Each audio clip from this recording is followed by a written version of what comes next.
Robert Downey Jr. is associated with both the highest Hollywood honors This certainly means a lot to me. and the lowest of celebrity pitfalls. I think the average person in the street, if you say Robert Downey Jr. to them, they're going to think very talented actor who had drug problems and spent a lot of time in jail and was a troubled guy. I would say amazing actor comes before troubled drug addict, because when you're talking about Hollywood, everybody's got problems of one sort or another. One thing that everyone can agree on is that Robert Downey Jr. is never boring, on screen or off. Robert Downey Jr. is somebody who's thought of as a really groundbreaking actor, a guy who takes risks, somebody who has really lived on the edge his whole time in Hollywood. This is a guy who's never held back. Robert Downey Jr.'s reputation has developed in a fantastically strange fashion. I mean, it can really be summed up by saying that he was the first SNL cast member to be nominated for a lead actor Oscar, which is really strange if you think about it. And I think that Robert Downey Jr. is one of those talents who is so committed to performance, so committed to character, that he'll just roll with it. He'll go wherever the character needs to go, and I think it's taken him to dangerous places. For a decade, Robert became one of the world's most famous drug casualties. His countless run-ins with the law came to a head in November of 2000. He was working on the hit show Ally McBeal.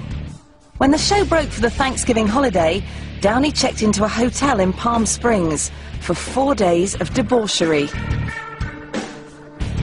He went on a weekend bender, and this included all-nighters, strippers, drugs. It was as crazy as you could get.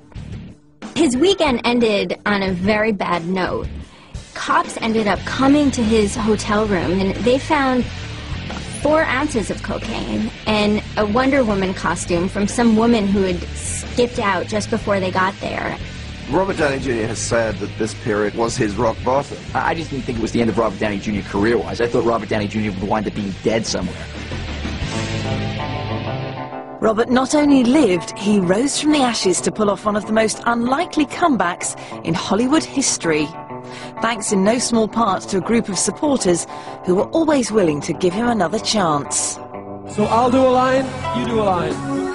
And I don't mean cocaine, okay? He's very well liked. For all his problems, for all his difficulties, he's very well liked. Robert Downey Jr. is the kind of guy that you want to hang out with. He plays the piano, he's funny. When you see him in interviews, he's always engaging and entertaining. Well, next time I get a little Nicholsonian in myself. And it's almost like everyone roots for him and everyone wants him to succeed. Well, it's a testament to how talented Robert Downey Jr. is, that in a town where often you don't get a first chance and rarely get a second chance, this guy's had many chances. Downey was finally able to get clean in 2005. With a little help from his friends, he made 10 films in the next 2 years. It was a staggering number for any actor, much less one who many thought would never work again. I think for a couple of years there, he became a sort of punchline for jokes about drug addicts. And I think in the last couple of years, that's faded away, because that ultimately was a lot of personal crap that he and the people around him had to pay a price for. I would say that Robert Downey Jr. is back. I mean, I think he's taken small roles in numerous films that display his acting ability, and some of them are really quality films, like Zodiac or like Good Night, Good Luck. I think there was a sense that because he went to hell in a handbasket in full view of the public and lived to talk about it, that he deserves a break. Robert's career recovery has led to his biggest break yet. In 2008, he will star in his first genuine Hollywood blockbuster, Iron Man. Iron Man is a real test for Robert Downey Jr. because it is a major film, a superhero movie. This is a franchise, potentially, and I think it's going to signal a whole new chapter for him as an actor and as a person who can really carry a big movie, who can be a leading man. Iron Man has an extremely troubled past. I mean, the character is a weaponeer and an arms dealer who's very conflicted about his work and an alcoholic. So again, the idea of Robert Downey Jr. playing a flawed superhero makes perfect sense to me. He pointed out he's never really starred in a $100 million picture. It's not only an opportunity to try something new and to make his mark in what he hopes will be a box office smash, but to kind of take on an iconic role and make it his own. In his 40s, Robert's career and personal life were better than ever. He still had a compulsive personality, but he focused it on work, kung fu workouts, and his family. Robert had a bit of a rebirth, almost. He met this woman, Susan Levin, who's a producer. They ended up getting married. They really have this solid relationship, and he's a changed man.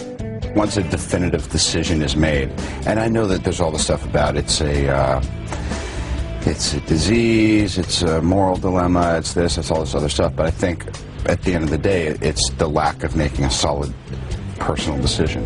And sometimes the stakes have to be so high that it's clear. Robert has become committed, and that's all that's happened, is he's now committed to a drug-free lifestyle. He's dedicated to his sobriety. He calls himself a soccer dad. He's really interested in raising his son and being a good role model and being a good husband and just kind of going through life and not falling back into his old habits.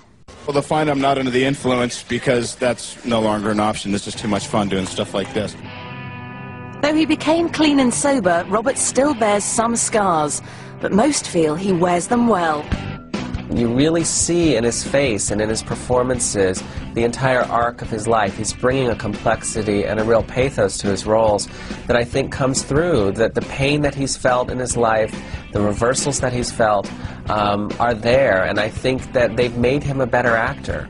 When you talk about his comeback nowadays, it's almost passé. I mean, he's back. He's come back. Right now, I'm just enjoying the way things are going.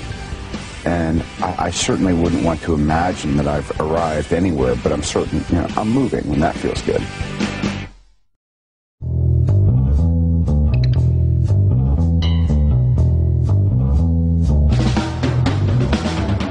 Robert Downey Jr. was born in New York's Greenwich Village on the 4th of April 1965 to underground filmmaker Robert Downey Sr. and actress Elsie Downey.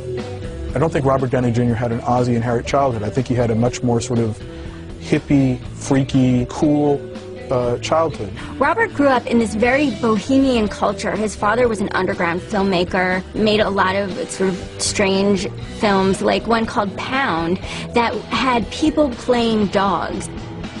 Robert appeared in that movie when he was only 5 years old. So this is the kind of atmosphere that Robert Downey Jr. grew up in, which was New York, bohemian, artistic life. And this obviously had an enormous effect upon him.